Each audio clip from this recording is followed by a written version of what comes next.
Ben moi, en fait, je viens ici pour apprécier et célébrer la belle diversité africaine. Donc, je viens ici pour découvrir qui s'intéressait aux mêmes choses que nous. De découvrir de nouveaux trucs, de nouvelles techniques pour les cheveux, des bons produits, des produits naturels. Puis, je pourrais dire de nouveaux styles aussi. Et je trouve que c'est un bon événement pour rassembler les femmes, pour qu'on soit fiers de ce que nous sommes.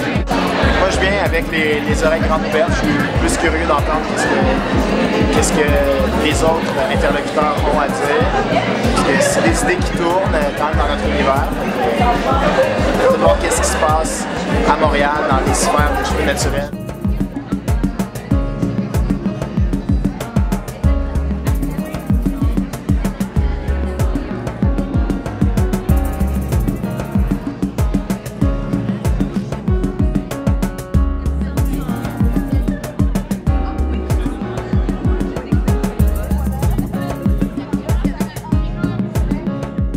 Bonjour, mon nom c'est Nathalie Jean-Charles. Je suis la fondatrice de Le Remedy, cette compagnie qui est une jeune entreprise en fait. Puis on se spécialise donc dans l'organisation de formations, d'ateliers et de conférences.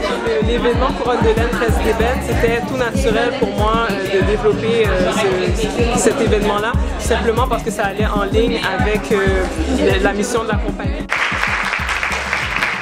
Bonjour à tous et à toutes.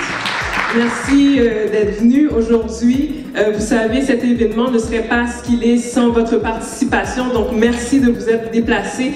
Donc on va commencer tout de suite avec notre première conférencière, Madame Juliette Smiralda. La norme du cheveu défrisé, par exemple, est passée dans le monde noir comme étant la norme, c'est-à-dire que quand on veut se sentir belle, acceptée dans les milieux prestigieux ou dans la sphère du travail, ça n'est pas venu des Noirs, c'est une demande qui a été faite par la société. Il a fallu donc accepter de se transformer parce que les traits qui indisposaient le plus la communauté dominante étaient ceux-là qui devaient disparaître.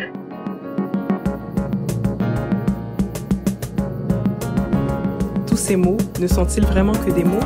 Depuis des siècles, les cheveux crépus sont la cible de raillerie et de mépris. Nos ancêtres ne portaient-ils pas fièrement des coiffures les plus élaborées, tels des ornements royaux? N'avaient-ils pas un sens accru de l'esthétique capillaire et de l'entretien de leur chevelure frisée? Je me demandais si maintenant la perception que nous avons de nos cheveux a changé.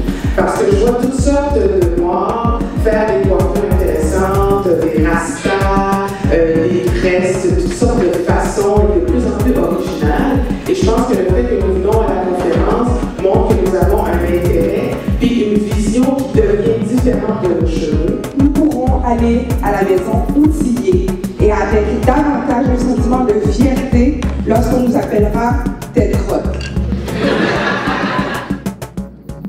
I'm gonna cover with you today some hard facts. It's all about getting some basic knowledge about how to take care of your hair.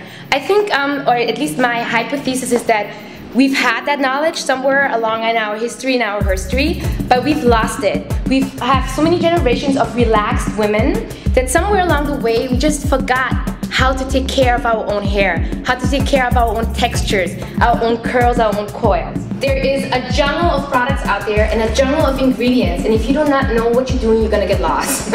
So you don't want to go through everything trial and error each and every time, and your hair pays the price. Hair grows in 2 steps. It grows from your roots, from the scalp. This is a process that is automatic. Nothing you can do about it, change it in any way. You sleep, your hair grows. You walk, your hair grows. You talk, your hair grows. It never stops growing.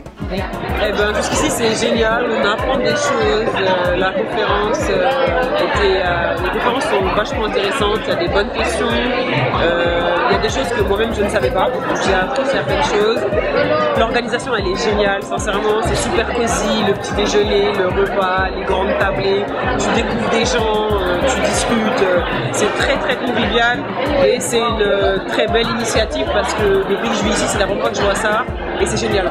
C'est vachement, pour une fois qu'on a quelque chose pour nous, pour les cheveux, c'est génial. Franchement, vachement enrichissant et hâte de faire la suite après le repas.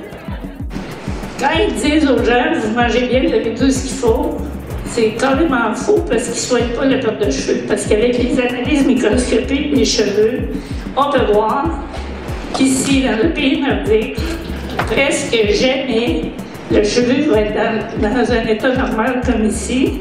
Je ne pensais pas qu'il allait y avoir autant de monde qui allait venir et qui allait répondre.